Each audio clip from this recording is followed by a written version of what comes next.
ଆଜି ମାର୍ଚ୍ଚ 20 ତାରିଖ 2026 ସକାଳୁ ଗୋଟେ ନୟନ ନନ୍ଦନ ପୋଷ୍ଟର ସବୁ ପଖାଳ ଦିବସ ଉପରେ ଆସିକି ପହଞ୍ଚିଗଲା ହ୍ୱାଟ୍ସଆପ୍ରେ,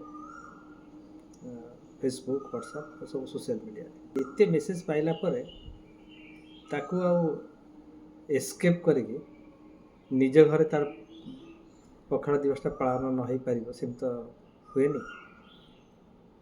ଆମ ଘରେ ବି ସେମିତି ବିଭିନ୍ନ ପ୍ରକାର ବ୍ୟଞ୍ଜନ ସହ ପଖାଳ ଦିବସ କରାହେଲା। ତେବେ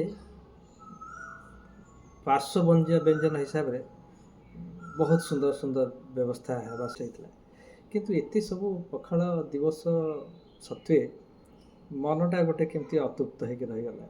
ସେଥିରେ ପଖାଳ ନଥିଲା। ପଖାଳ କହିଲେ ପ୍ରକୃତ ଅର୍ଥରେ ଯାହାକୁ ଆମେ ବାସି ପଖାଳ ବୋଲି କହନ୍ତି। ମନେ ଅଛି ପିଲାଦିନ ଆମେ ଗୋଟେ ସେଠି ସବୁ ଭାଷାର ଲୋକ ରହୁଥିଲେ, ତାମିଲ, ତେଲୁଗୁ, ଓଡ଼ିଆ, ବଙ୍ଗାଳୀ ସମସ୍ତେ ରହୁଥିଲେ। ତେବେ ବେଙ୍ଗଲୀ ସାଙ୍ଗମାନେ ଆମକୁ ଚିଡ଼ାନ୍ତି ଓଡ଼ିଆ ପଖାଳ ଖିଆ, ଆଉ ଆମେ ଓଡ଼ିଆ ମାନେ ବଙ୍ଗାଳୀ ଟିଙ୍ଗାଳି ଖାଏ ପଚା ମାଛ ବୋଲି କହି ତାଙ୍କୁ ଚିଡ଼ୁ। ଏ ଚିଡ଼ାଚିଡ଼ି ଭିତରେ ଆମେ କିନ୍ତୁ ଆମକୁ ପଖାଳ ଯେମିତି ଆମ ପରିଚୟରେ ଗୋଟେ ଦାଗ ଭଳିଆ ଲଜ୍ଜାଜନକ ଜିନିଷ ଭଳି ତାକୁ ମନେ କରି ଧୀରେ ଧୀରେ ପଖାଳ ଖାଇବା ତାକୁ ଗୋଟେ ଖରାପ କଥା ବୋଲି ମନେ କରିକି ଛାଡ଼ି ଦେଇଥିଲେ। ବୋଧେ ସାମଗ୍ରିକ ଭାବରେ ଗୋଟେ ପିଢ଼ି ପଖାଳଠୁ ଦୂରେଇ ଯିବା ପଛରେ ଏମିତି କିଛି ଗୋଟେ କାହାଣୀ ଥିଲା, ପଖାଳକୁ ନେଇକି ଲଜ୍ଜା କରିବାଟା। ଆଉ ସେଇ ଦୂରେଇ ଯିବାଠୁ ଏ ପଖାଳ ପାଳନର ଆବଶ୍ୟକତା ପଡ଼ିଲା। ଯଦି ସମସ୍ତେ ଖାଉଥାନ୍ତି ପଖାଳ ସବୁଦିନ, ତାହେଲେ ପଖାଳ ଦିବସ ପାଳନ କରିବା କାହା ମୁଣ୍ଡକୁ ଜୁଟି ନଥାନ୍ତା।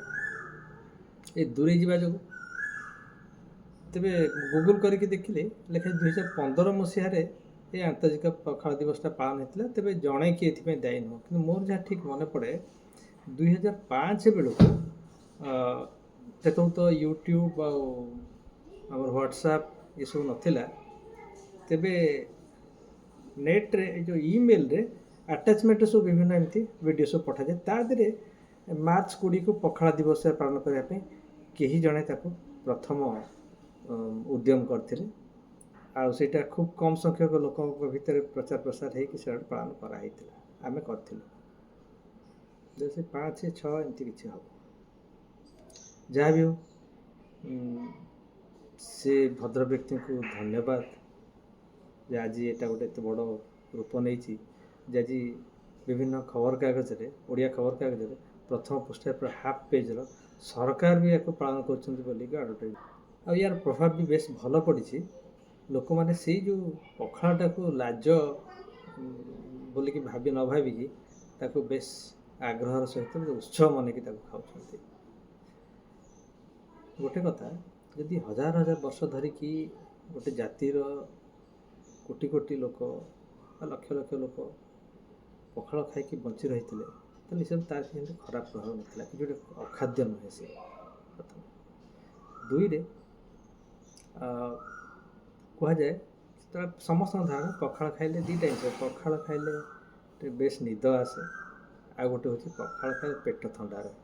କଲୋକିଆଲ ଭାଷାରେ ମୁଁ କହୁଛି। ତେବେ ଏଇ ଦୁଇଟା ପରେ ମୁଁ ମୋର କିଛି ବନ୍ଧୁ, ଆମର ବାୟୋଲୋଜିର ଏକ୍ସପର୍ଟସ୍ ବନ୍ଧୁ, ତାଙ୍କ ସହିତ କଥା ହେଇଥିଲି। ଆଉ ତାପରେ ଏବେ ଏମ୍ସର ଗୋଟେ ରିସର୍ଚ୍ଚ ପେପରକୁ ନେଇକି ବି ବେଶ ସୋସିଆଲ ମିଡ଼ିଆରେ ସେଟା ବି ଘୁରି ବୁଲୁଛି। ସେଇଟା ବହୁତ ସାହାଯ୍ୟ କରୁଛି ପଖାଳ ବିଷୟରେ ବୁଝିବା ପାଇଁ। ଆମେ ସାଧାରଣତଃ ଗୋଟେ ଭିଡ଼ ଭିତରେ ସବୁବେଳେ ହଜିଯିବାକୁ ପସନ୍ଦ କରୁ ଏ ଜାତିଟା, କିନ୍ତୁ ଟିକେ ନିରୀକ୍ଷି ଦେଖିଥିଲେ ଇଏ ପଖାଳ ଯେ ଆବିଷ୍କାର କରିଥିଲେ ବା ଯେଉଁ ଲୋକମାନେ ଆରମ୍ଭରୁ ତାକୁ ବ୍ୟବହାର କରିଥିଲେ, ସେମାନେ ତା ବିଷୟରେ ବେଶ କିଛି ଖୋଜବିନ୍ କରିଛନ୍ତି, ନିଜର ବୁଦ୍ଧି କରିଛନ୍ତି। ଆଉ ଗୋଟେ ଆନାଲିଟିକାଲ ଥିଙ୍କିଂ ଅଛି, ସିଧାସଳଖ ଗୋଟେ କାରଣ ପ୍ରଭାବର ତାର ଚିନ୍ତା କରିଛନ୍ତି, ତାକୁ ବ୍ୟବହାର କରିଛନ୍ତି, ତା ଫଳାଫଳ ଦେଖିଛନ୍ତି, ତା ବ୍ୟବହାରଟା ବେଶ ଆଗକୁ ବଢ଼ିଛି। ତେବେ ପଖାଳ ଭିତରେ କେତେଟା ଜିନିଷ ଚୁମ୍ବକରେ କହିବାକୁ ଗଲେ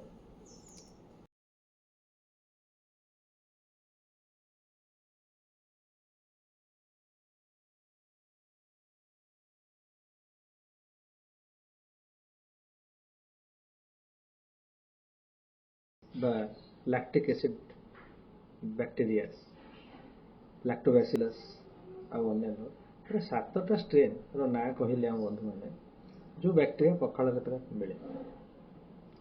ଆଉ ପଖାଳଟାକୁ ଯଦି ଆମେ ଭାତଟାକୁ ପାଣିରେ ରଖିଦେବା, ତା ଦେହରେ ଏଇ ବ୍ୟାକ୍ଟେରିଆ ଗୁଡ଼ା ଯଦି ଗ୍ରୋଥ୍ ହେଲେ, ତାର ହେଉଛି ଖରା ଦିନେ ସାଧାରଣତଃ ଭଲ ହୁଏ, ବା ଖରା ଦିନେ ସେ ବ୍ୟାକ୍ଟେରିଆକୁ ସୁହାଏ, ସେ ଟେମ୍ପରେଚରଟା ତା ସଂଖ୍ୟା ବଢ଼େ। ବଢ଼ିଲେ ସେମାନେ ଭାତ ଯେଉଁଟା କାର୍ବୋହାଇଡ୍ରେଟ୍ ବା ସ୍ନେହସାର ତାକୁ ଖାଇ ତାକୁ ବିଘଟନ କରନ୍ତି। ବିଘଟନ କରିବା ଯୋଗୁଁ ବିଘଟନ କରନ୍ତି, ଆଉ ତାକୁ ତା ଦେହରୁ ଯେଉଁ ପ୍ରଡ଼କ୍ଟଟା ବାହାରେ ସେଗୁଡ଼ାକ ଆଲକୋହଲ ଥାଏ, ଆଉ ଅନ୍ୟାନ୍ୟ ଭିଟାମିନ୍ସ B3, B12। ଥଣ୍ଡା ମାନେ ହେଉଛି ସେଇଟା ଶାନ୍ତ ହେଇଯିବାଟା ବା ସେଇଟା ଉପଶମ ହେବାଟା। ଉପଶମର କାରଣ, ବିଭିନ୍ନ କାରଣ ଭିତରୁ ଗୋଟେ ତ ହେଉଛି ଯେ ଏଇ ଯେଉଁ ଭଲ ବ୍ୟାକ୍ଟେରିଆ, ଇଏ ଭଲ ବ୍ୟାକ୍ଟେରିଆ ଗୋଟେ ଗୁଣ ହେଉଛି ଯେ ମାନେ ଆମ ଏସିଡ୍, ଆମର ଆଲକାଲାଇନ୍ ଲାଳ ସାଲାଇଭା, ଷ୍ଟୋମାକ୍ ଏସିଡ୍, ତାପରେ ବାଇଲ୍ସ, ଇଏ ସବୁ ହାର୍ସ କଣ୍ଡିସନ୍ ଦେଇକି ବି ସେମାନେ ସର୍ଭାଇଭ୍ କରିକି ଯାଇକି ଗଟ୍ରେ ଆମର ଅନ୍ତରଣରେ ସେ ତାଙ୍କ ସଂଖ୍ୟା ବଢ଼େଇ ପାରନ୍ତି। ବଢ଼ିବା ଯୋଗୁଁ ଖରାପ ବ୍ୟାକ୍ଟେରିଆ ଗୁଡ଼ାକୁ ତା ସଂଖ୍ୟା କମିଯାଏ। ହେଲେ ଆମକୁ ସୁସ୍ଥ ଲାଗେ, ଗୋଟେ ଉପଶମ ଲାଗେ।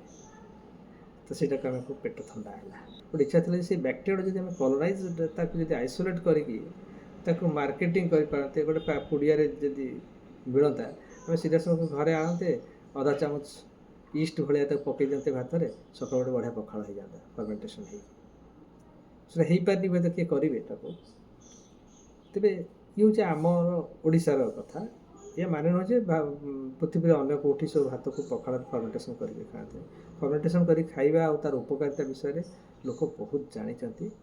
ଯେମିତିକି ପାଉରୁଟି ଫୁଲିବା ପଛରେ କାରଣ ଯେଉଁ ଦଳିକି, ଅଟାଟାକୁ ଦଳିକି ତାକୁ ବାହାରେ ରଖିଦିଆ ହେଉଥିଲା, ଆଉ ସେ ବ୍ୟାକ୍ଟେରିଆ ଆକ୍ସନ୍ରେ ସେ ସକାଳୁ ତା ଦେହରେ ଫର୍ମେଣ୍ଟେସନ୍ ହେଇକି ଫୁଲିଯାଏ, ତାପରେ ଶୁଖିଲା ପରେ ଫୁଲିଯାଏ। ଏଠି ପ୍ରଥମ କଥା, ସେଇଟା ଫର୍ମେଣ୍ଟେସନ୍ ଖିଆଯାଏ।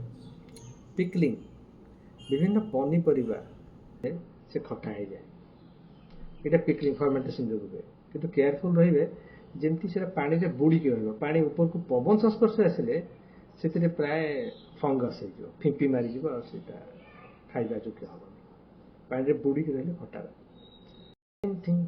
ସେଇ ପରିବାରରୁ ସେମିତି ଗୁଡ଼ାଏ ମାଇକ୍ରୋନ୍ୟୁଟ୍ରିଏଣ୍ଟସ୍, ଭିଟାମିନ୍ସ, ଏଗୁଡ଼ା ସବୁ ସେ ଖାଦ୍ୟରୁ ରୂପାନ୍ତରିତ ଭାବରେ ଆମକୁ ମିଳିପାରେ ଦେଖାଯାଏ। ତ ସେଥିରେ ଗୋଟେ ଜିନିଷ ଲକ୍ଷ୍ୟ କରିବେ, ଆପଣ ପରିବା ଆଉ ପାଣି ଯେତିକି ନେବେ, ତା ଓଜନ ଧରନ୍ତୁ 500 ଗ୍ରାମର ହେଲା, 500 ଗ୍ରାମର, ତାର 2% ବା 10 ଗ୍ରାମ ଲୁଣ ସେଥିରେ ଦେବେ। ଲୁଣ ପକାଇକି ଦେଖିବେ, ମୁଁ ଏଇଟା କରିକି ଦେଖିଛି। ଲୁଣ ପକାଇବା ଯୋଗୁଁ ଖରାପ ବ୍ୟାକ୍ଟେରିଆ ଯେଉଁଟା ତାକୁ ସଢ଼େଇ ଦେଇଥାନ୍ତା ବା ପଚେଇ ଦେଇଥାନ୍ତା, ସେମାନଙ୍କ ସଂଖ୍ୟା ତ କମିଯାଏ। ଦୁଇରେ ସେ ପରିବାଟା ପୁରା କଡ଼କଡ଼ ଲାଗିବ ଖାଇବା ପାଇଁ, 5 ଦିନ, 10 ଦିନ, 15 ଦିନ ପରେ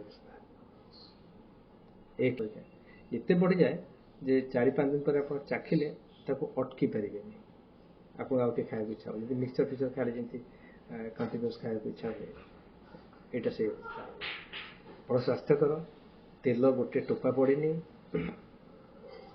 ଫାଇବର ସହିତ ଆପଣଙ୍କୁ ଏଇ ଯେଉଁ ଅଧିକା ନ୍ୟୁଟ୍ରିଏଣ୍ଟସ୍ ମିଳୁଛି। ତେଣୁ ତାକୁ ଆମେ ପରିବା ପଖାଳ ବି କହିପାରିବା, ଖାଲି ଭାତ ପଖାଳ କାହିଁ। ତେଣୁ ରୁଟି ପଖାଳ, ପରିବା ପଖାଳ, ସାଙ୍ଗରେ ଭାତ ପଖାଳ।